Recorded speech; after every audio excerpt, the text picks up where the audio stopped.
I actually saw Frozen on Broadway. So that's Disney's latest Broadway show. Cool, cool.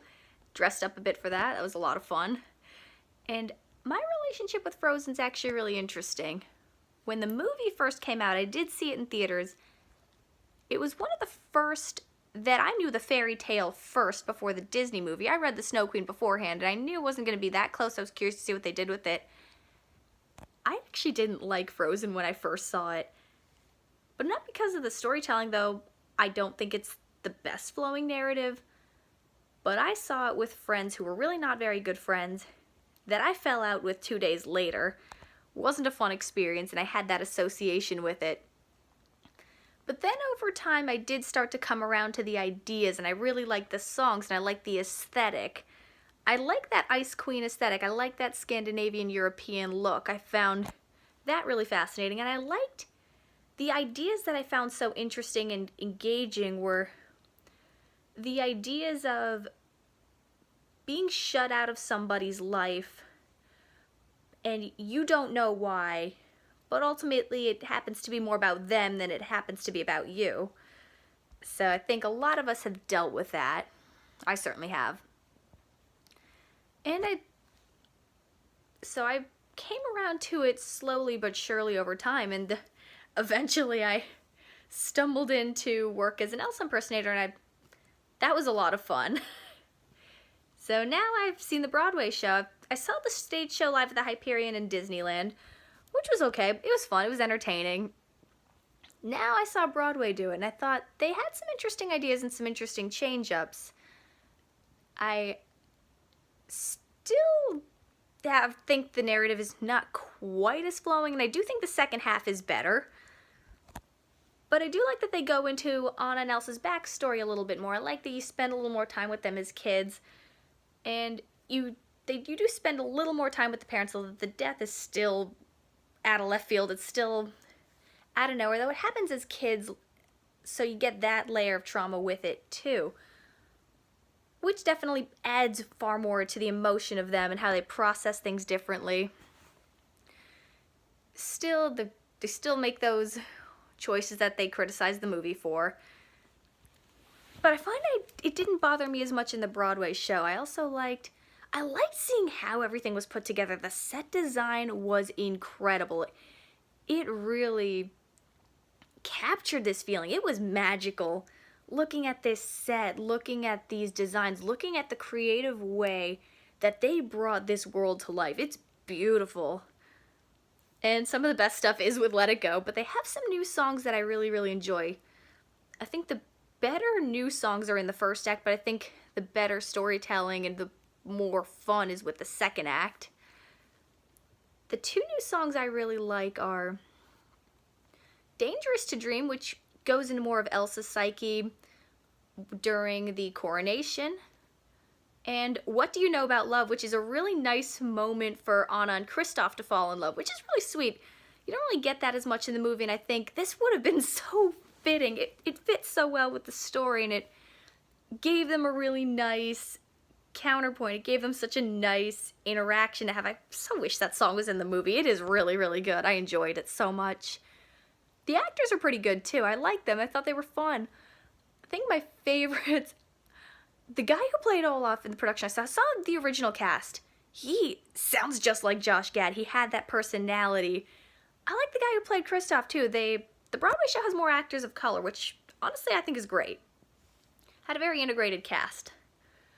The guy who played Kristoff I thought was very good because his interpretation is very different from John Groff's, but he still brings his own thing to it. I found that John Groff had much more of a laid back. He was more laid back. He was much more the nothing bothers me, I'm a free spirit kind of guy. Whereas this actor, I don't have the playbill in front of me. I feel really bad right now, but this actor, he was a lot more a poor man who's worried about his future. So, which contrasts with Anna, whose big problems are more social. That was really cool to see. You got to see that dynamic. They played off each other really well. I liked Patty Murin, who plays Anna. It's one of the few names I do know. She was really great. I liked her. She was fun. She captured the spirit of the original. She told the jokes really well. I thought the humor was very good. where, and usually on Broadway shows they draw things out a bit more so the humor doesn't land as much because comedy is generally a lot faster. I find, usually, especially with Disney, I find that's usually done a lot better in the animated version. I felt that about Lion King. Where I thought it fell a little flat, honestly, the choreography, and I knew these were talented dancers and I knew they could have done more. I thought, this is mostly the first act. The second act takes way more advantage of the space. But especially with Love is an Open Door, I thought that they could have had more fun with the dancing and the choreography. They could have used the space. They had such a big stage to work with, but it's mostly very small movements. I think that's supposed to show their disconnect, and I think that's supposed to show, hey, that Hans really isn't the right one for her. But I thought they could have had a little more fun with that fairy tale feeling, like, oh, she's finally in heaven, she's at this ball, let her go crazy. She would do that. Especially because the movie is so quick, and they're so energized, and they're so going through the castle and exploring. Would have liked to see that more on stage. The same is true a lot in the first act. The kids who played young Anna and Elsa I thought were really good. But the second half, I think, takes advantage of that a lot more. They have much more fun with the numbers. They do change the trolls, too. They give them more of a connection. They call them hidden folk. They change the design, which I honestly do prefer. So, it's a ton of fun, and now I saw it today. Today's Sunday. I saw it with a lot of families with their kids, boys and girls, mostly little girls, and it was really nice to see that sweet family energy because the kids were getting so invested and people were cheering during Let It Go, and it really felt magical because the families were happy to be there. Actually, there's a few more risque jokes in there for the adults than there were in the movie. Love is an Open Door with Hans and Anna actually gets kind of sexual at times. I was surprised at some of the choreography that they did. But it's never in a way that feels really dirty. It's like, it's a little risque, which is, it's actually fun. It works fine. And interesting enough, they have some more childish jokes, but in a way that feels something like a real little kid would say. Now, there's a lot of butt jokes in it. I mean, kids make butt jokes, and the actress who played young Anna has more of that. She delivers it in a way that it feels like that's a real little kid talking and not, we just make this cutesy joke just to have a joke. So kudos to that.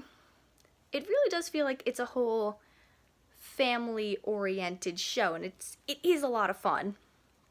It's not perfect, but it's still entertaining, so it does its job very, very well, and there's still a lot of creativity and a lot of energy to it. I thoroughly enjoyed it. I had a lot of fun with it. And it is now the appropriate time of the year for Frozen. Interesting enough, having worked as an Elsa impersonator, and honestly sometimes still doing that, people tend to think I'm more obsessed with the movie than I am. My favorite Disney movie is actually Beauty and the Beast. Oh, is that blasphemy on the internet? I don't know. But I do like Frozen. I really came around to it and I really respect it. I like these ideas. I like the aesthetic. I like the colors. And yeah, it is overplayed. I actually was away from a lot of the hype. I really was away from it. I didn't watch all those YouTube videos of everyone parodying the song. And I don't have kids, so I wasn't hearing it over and over and over again. I was away from the Tumblr crowd. So, all the Frozen hype, backlash, over-analyses, I wasn't living under a rock or anything. I knew it was out there, but I wasn't really experiencing it.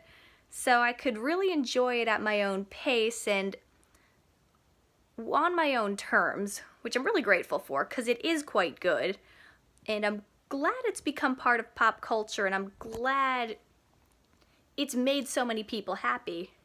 So it's really done something really good in the world, depending on who you talk to, but I'd say more so than not. Frozen has brought a lot of good into the world.